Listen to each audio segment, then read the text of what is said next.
Hey everyone! Ever feel like everyone's got an opinion on election security, but like nobody really knows what's what? Yeah, it's one of those topics where it feels like everybody's got a hot take.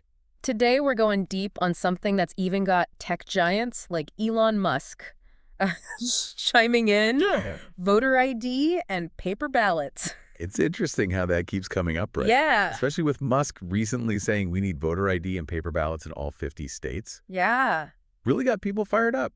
Some people love the idea, other people not so much. exactly. And that's exactly what we're going to unpack today. We're Yeah. going to give you everything you need to know to form like your own opinion. Absolutely. We've got research here from the Heritage Foundation, the Brennan Center, Hmm.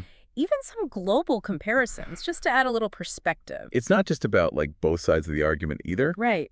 We're going to bring up some stuff that might surprise you, Oh. especially when we look at how other countries do things. All right, so let's dive in. First up, the arguments in favor of voter ID and paper ballots.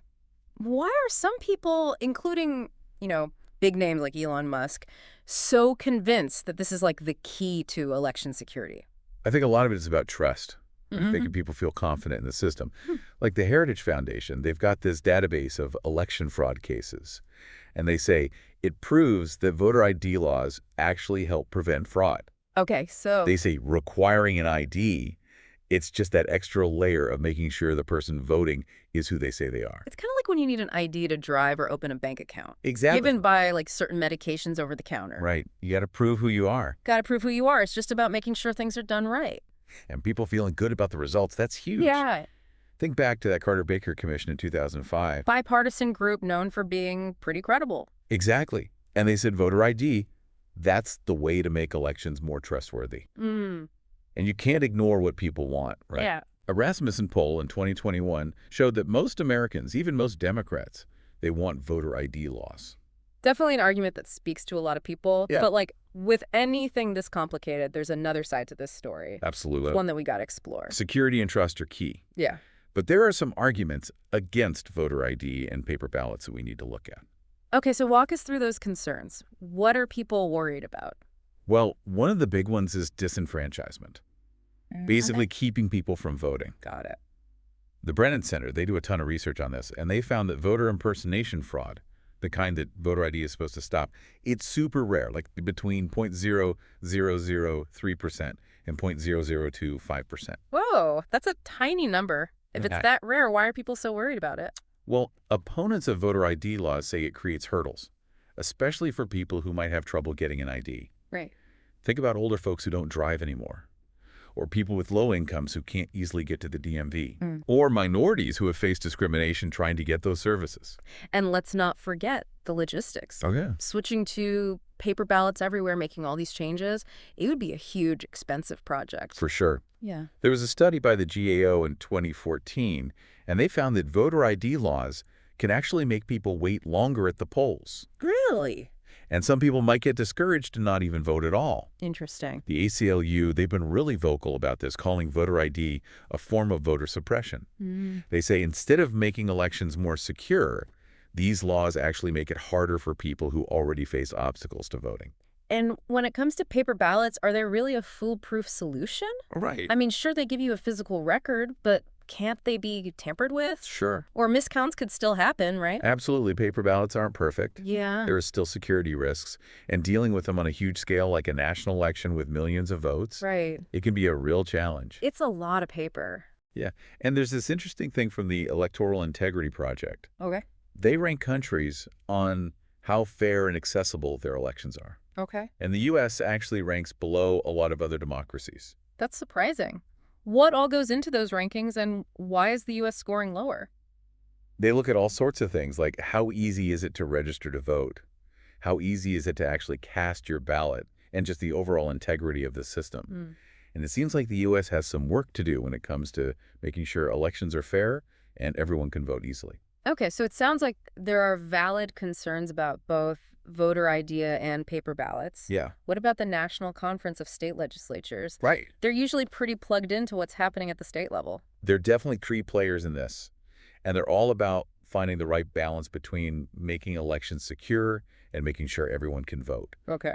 They're not saying one side is right or wrong, but they want solutions that deal with both concerns. Makes sense. With all this talk about traditional ways of doing things, it makes you wonder if technology could offer any new solutions. Yeah. Could things like AI, blockchain, cryptography, could any of that give us more secure digital voting that's also easy for everyone to use? That's the million-dollar question, right? Yeah. Can we use technology to create something even more secure and accessible than what we have now? Mm. It's an exciting thought, but there are definitely challenges. Yeah, and we can't ignore the politics of all Oh, this. for sure. This whole debate often feels like it's split right down party lines. Totally. Republicans usually want voter ID, Democrats usually don't. That's a big problem. It's hard to even have a productive conversation about election security when it gets so tied up with politics. Right. No matter what you think about specific rules, we all got to agree that people trusting elections, that's the foundation. Absolutely. It's The not gonna- bedrock of a working Right, democracy. exactly. But before we go too deep into how things work in the U.S., I'm curious about how other countries are handling this whole balancing act. Yeah. What can we learn from them? Let's look at a few examples. Canada, for instance, they use paper ballots, but they don't have a national voter ID requirement. Okay. Voters can prove who they are using different things like a driver's license or even just a signed statement from someone who knows them. Interesting. So they want to make voting easy, but they still have that paper trail. Right. What about a country like Germany? Germany, they actually do require voter ID, but they also use paper ballots. Okay. So they've chosen to focus on that verification part, but they still keep a physical record of the votes. Two different approaches, each with its own logic. Any other examples that come to mind? Estonia is a really interesting case. They've gone all in on online voting, Wow. and they're considered to have one of the most secure digital voting systems anywhere. Really? They've really embraced technology and made cybersecurity a top priority. That's quite a contrast to how we do things in the U.S. It seems like there's no one-size-fits-all answer here. Each country's figuring this out in their own way, balancing security, accessibility, and public trust. Exactly, and that's what makes this whole discussion so complex and so important. Yeah. There are good arguments on both sides, and finding the right way forward means thinking carefully about all the factors. Well said. This deep dive is definitely giving us a lot to chew on. Stay tuned, because we're going to keep digging into this after the break. Sounds good. So many different ways to approach this, huh? But it all comes back to, what do we do here in the U.S.? Yeah, that's the tough one, right? There's no magic bullet here. The important thing, I think, is to have honest conversations about what we really want. What's the level of security we're aiming for, and what are we willing to give up in terms of making voting easy and convenient? It's a balancing act for sure. We've heard the arguments for voter ID and paper ballots, but also some concerns about what could go wrong. It seems like it all boils down to trust. Definitely. If people don't believe in the process, the whole system breaks down. Yeah. That's why it's so crucial to talk about these things and understand the different points of view. And that's really what we're trying to do today with this deep dive. We're not here to tell you what to think, but to give you the info you need so you can make up your own mind. Exactly. We've looked at the pros and cons, seen how other countries do it, even considered the role of technology. So what are the big things we should be thinking about as we grapple with this issue? Well, one thing that keeps coming back to me is, instead of just saying everyone needs voter ID, what if we focused on making sure everyone can easily get a valid ID? Like, what if we tackled the root causes of disenfranchisement instead of just the symptoms? I like that.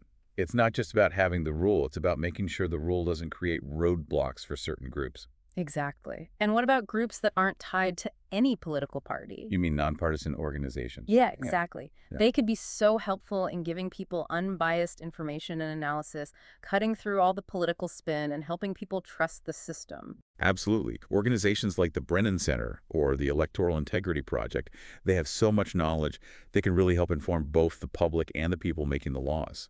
It feels like we've gone beyond just voter ID and paper ballots. It's about access, equity, technology, trust. It's complicated, and there's no quick fix. And that's how it is with most of the really important stuff, right? Yeah. We got to dig deeper, think critically, and talk to each other. We can't just rely on slogans or what politicians say. Well said. You mentioned technology earlier, and some of the challenges that we got to overcome if we want to use it for voting. What are those challenges? Well, security is huge. Yeah. How do we create a system that's really hack-proof, tamper-proof, fraud-proof? Right. How do we make sure every vote is counted right and people can trust the results? Big questions, especially with all we hear about data breaches and interference in elections. It's no wonder people are wary of digital voting. And then there's accessibility. We have to make sure any digital voting system is easy for everyone to use, no matter how tech-savvy they are or what kind of internet access they have. Yeah, we don't want to accidentally create a system that shuts people out. Right. It's a lot to juggle. But do you think it's even possible to have a digital voting system that checks all those boxes? I think it is, but it's going to take a lot of planning, working together, and money. Yeah. We need cybersecurity experts, election officials, accessibility experts, all working together to build something that's both secure and inclusive. Makes you wonder if anyone else is already doing this well. Are there any countries we could learn from? Estonia, which we mentioned earlier, they're often held up as a model for digital voting. They've been doing online voting for over a decade, and their system is known for being very secure and reliable. That's good to hear. Maybe we could take some notes from them and really explore this digital voting thing more seriously. Yeah, it's worth looking into. And it doesn't have to be all or nothing. We could find ways to use technology strategically to improve parts of the process, like registering to vote or checking the ballots are legit. That's interesting. So many possibilities. It seems like technology could offer some real solutions if we approach it carefully and think about the risks. But for now, let's get back to the debate we started with voter ID and paper ballots. Right. Ultimately, it all comes down to having an informed public that can participate in this discussion in a productive way. We need to move past talking points and focus on finding solutions that work for everyone. Couldn't agree more. So as we wrap up this part of our deep dive, what's the main thing you want our listeners to take away? The main thing is this isn't a simple issue. There's no easy yes or no answer.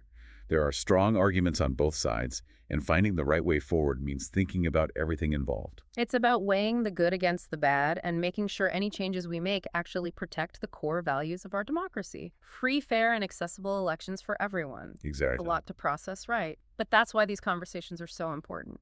Absolutely. And it's not a spectator sport. We can't just sit back and let other people decide how our elections are going to work. We need to understand the issues, get involved, and speak our minds. So where are you landing on this after all this? Has your thinking changed at all? It's definitely been thought-provoking. It really shows how complex this all is and how important it is to find ways to make things secure without making it harder for people to vote. Yeah, it's like we're trying to find that perfect balance where we protect the integrity of the election, but also make sure that everyone who's eligible can actually cast their vote. Exactly. It's about finding that sweet spot, and it's not easy, but it's crucial if we want a democracy where everyone's voice is heard. You know, one thing that keeps sticking with me is the role of just education awareness. Oh, yeah. It seems like a lot of the arguments come from people not really understanding the issues. Totally. We got to do a better job of explaining how our elections work, what the real risks are, and what the potential solutions could be. And not just in a boring textbook way. We need to make this stuff engaging, make it interesting for everyone, maybe through storytelling or simulations or even games. Those are great ideas. We got to get creative and find new ways to reach people and get them interested in this stuff. It's all about giving people the tools they need to participate in their democracy. And that starts with knowledge and understanding. Absolutely. And it's not just about individual voters either. We need to hold our elected officials accountable for making smart decisions about election security decisions that put voters first. For sure. We need to demand transparency, accountability, and a commitment to finding solutions that make our democracy stronger, not weaker. I think this deep dive has been really eye-opening, and it's left us with a lot to think about. Definitely. And as we wrap up, I want to leave our listeners with a few questions. What role can technology play in making elections more secure and accessible? How do we guarantee that every eligible voter can easily cast their ballot? And what can we do to restore trust in our elections? These are the questions we need to keep asking, keep exploring, and keep working to answer. Because the future of our democracy depends on it. Thanks for joining us for this deep dive into the world of election security. It's complex, it's always changing, but it's something we all need to be thinking about. It's been great sharing these insights with you. We hope this has given you some food for thought and encouraged you to keep learning about this important topic. Remember, informed citizens are the foundation of a healthy democracy. So keep learning, keep asking questions, and keep the conversation going. Until next time, stay curious.